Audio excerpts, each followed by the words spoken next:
मेरे अति प्यारों, यीशु मसीह के नाम से मैं आपको अभिवादन करता हूँ। प्रभु यीशु मसीह आपसे ज़्यादा प्यार करता है, इसलिए प्रतिदिन आपसे बातें करता है। आज के सुबह का वक्त में प्रभु ने आपसे बातें किया, क्या आपसे बात नहीं किया? मैंने आपसे कहा था प्रतिदिन परमेश्वर की चरणों पर आके दुआ करना और बाइबल के वचन को पढ़ना है। बिस्तर से उठने के बाद पहले परमेश्वर के लिए समय देना, प्रभु की चरणों पर आना है।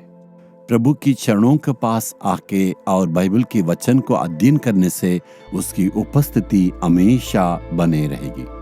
भजन संगीता में लिखा, जो पुरुष वचन को अध्ययन करता उसका काम सफल होगा। यहाँ पर आप देख रहे हैं ना, बाइबल रिसर्च सेंटर, यानी बाइबल को हम यहाँ अध्ययन करते हैं। यहाँ पर क्या होती है, खास करके कुछ सभाएं हम रखते हैं, कुछ लोग यहाँ पर इकट्ठे होकर बाइबल के वचन को हम अध्ययन करते हैं और बाइबल के वचन के द्वारा प्रभु क्या कहता उस पर ध्यान देते हैं। खास करके परिवार में वरदान और विश्वास और परिवार आत्मिकता में किस ढंग से बढ़ना है करके इस बाइबल के अध्ययन के द्वारा हम सीखते हैं। नाना प्रकार के प्रभु के दास लोग यहाँ पर आके बाइबल की शिक्षा को देते हैं, इसलिए हम इस भवन को प्रभु के भवन के हिस्से में बना के रखे हैं। आप आने से अच्छे अनुभव को प्राप्त करेंगे। आज परमेश्वर आपके लिए आशीष का वचन रखा है।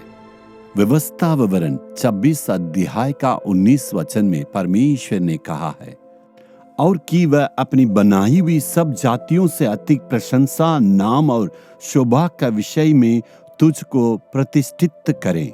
प्रशंसा और नाम और शोभा दूंगा। यदि आप पढ़ने के जगह पर सबसे पहले अच्छे मार्क लेते हैं तो ये लड़का ये लड़की तो अच्छा पढ़ते हैं करके प्रशंसा करेंगे। यदि पूरे जिला में पहला मार्क लेंगे तो कलेक्टर के द्वारा ये कहा जाएगा, ये लड़का पूरा सबसे अच्छा मार्क लिया है, ये बेटी अच्छा मार्क लिए करके उनको सम्मानित करते हैं। पूरे अखबार में और तस्वीर के साथ पूरे खबर छप जाता है ना। वैसे ही पूरे राष्ट्र में पहला मार्क लेंगे तो मुख्यमंत्री तक खबर चला जाएगा और वो बुला के आपको पूरा सम्मानित करेंगे, पूरा लोग आपको जान जाएंगे। इस प्रकार जब आप जानते हैं तो ये आशीष को आप भी चाहते हैं। प्रभु का मर्जी भी यही है, आप हमेशा प्रशंसा में और ऊंचे नाम में सबसे ऊंचे स्थान में रहें। लेकिन परिस्थितियां तो ऐसे नहीं है, मेरे विरोध है, चारों तरफ के लोग मेरे विरोध ऐसे कहते हैं ना।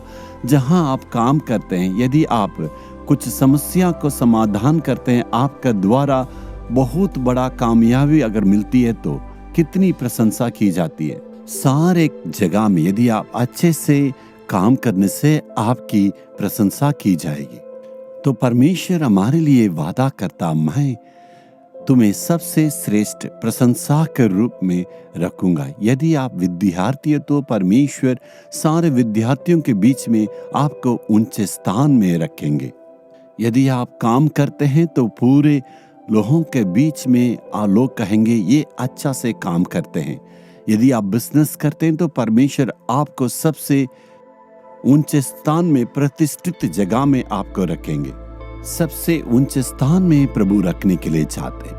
यही परमेश्वर का इच्छा है। इसका मतलब प्रभु की इच्छा है आप सबसे ऊंचे स्थान में रहें और सारे लोग आपको प्रशंसा करें। क्या यही प्रभु की इच्छा? जी हाँ। जस्ट पास होने से पर्याप्त है। यदि आप ऐसे सोचेंगे तो कुछ भी नहीं हो सकता। हम काम में जाते हैं, आते हैं, साधारण काम करेंगे, सोचने से कुछ नहीं होगा। बहुतों को ये विचार नहीं है मैं सबसे अच्छा काम करना है और सबसे ऊंचे स्थान में आना, लेकिन आप तो ऐसे सोचते ही नहीं है। तो मन में आपको ये तय करना, हे प्रभु तूने वादा किया है सबसे श्रेष्ठ सबसे ऊंचे स्थान में रखने के लिए, तू उसे पूरा करें। यदि लोग आपसे पूछते हैं आपने कितनी बड़ी सफलता को प्राप्त की, आप इतने ऊंचे स्थान में कैसे आए, तो आप तो प्रभु की नाम को महिमा करके कहें ना, परमेश्वर ने किया, तो परमेश्वर की नाम की महिमा करने के लिए प्रभु करेंगे। क्या आज अपने आपको अर्पण करके प्रभु की चरणों के पास आके कहेंगे, हे प्रभु तूने वादा किया है मुझे ऊंचे स्थान में और सबसे श्रेष्ठ रूप में रखने के लिए। हे प्रभु, तू मेरे साथ रख के कार्य करता ताकि मैं ऊंचे स्थान में आऊं, सारे लोग मुझे प्रशंसा करें। हे प्रभु, तू ऐसे करे, यीशु के नाम में, आमीन।